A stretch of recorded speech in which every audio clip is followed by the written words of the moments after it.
మెదక్ జిల్లా వెల్దుర్తి మండలం ఎల్కపల్లి గ్రామంలో గురువారం జాతీయ అక్షరాస్యత కేంద్రం ఆధ్వర్యంలో ప్రభుత్వ ఇన్సూరెన్స్ పథకాలపై అవగాహన కార్యక్రమం నిర్వహించారు. ప్రధానమంత్రి సురక్ష యోజన, ప్రధానమంత్రి జీవన్ జ్యోతి యోజన, అటల్ పెన్షన్ స్కీమ్ ఇన్సూరెన్స్ పథకాలపై ప్రజలకు అవగాహన కల్పించారు. 20 రూపాయలు సంవత్సరానికి వాయిదా చెల్లిస్తే ఏదైనా ప్రమాదం జరిగినట్లయితే 2 లక్షల రూపాయల నష్టపరిహారం, 436 రూపాయలు వార్షిక ప్రీమియం చెల్లిస్తే 2 లక్షల రూపాయల ఇన్సూరెన్స్ పథకం వర్తిస్తుందని ఈ అవకాశాన్ని ప్రజలు సద్వినియోగం చేసుకోవాలని సూచించారు. ఈ కార్యక్రమంలో నాగేందర్, శ్రీనివాస్, సిఎఫ్ఎల్ కౌన్సిలర్స్, గ్రామస్తులు పాల్గొన్నారు.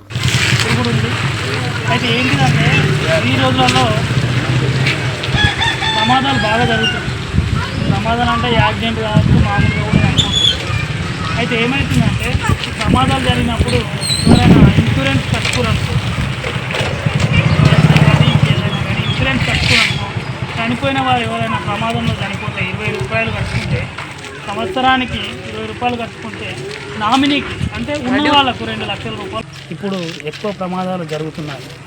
పిఎంఎస్బీవై సురక్ష బీమా యోజన 20 రూపాయలు సంవత్సరానికి కట్టుకుంటే ఎవరైనా ప్రమాదంలో చనిపోతే, అంటే ప్రమాదం అంటే పిడుగుపాటు కావచ్చు, పాము కాటు కావచ్చు, యాక్సిడెంటల్ డెత్ కావచ్చు, ఇలా చనిపోతే 2 లక్షల రూపాయలు నామినీకి వస్తాయి.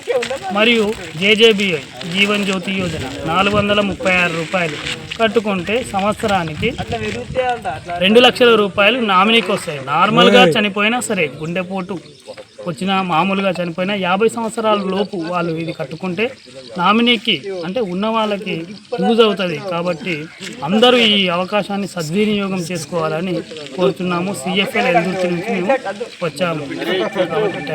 మరిన్ని అప్డేట్స్ కోసం మా ఛానల్ని సబ్స్క్రైబ్ చేయండి.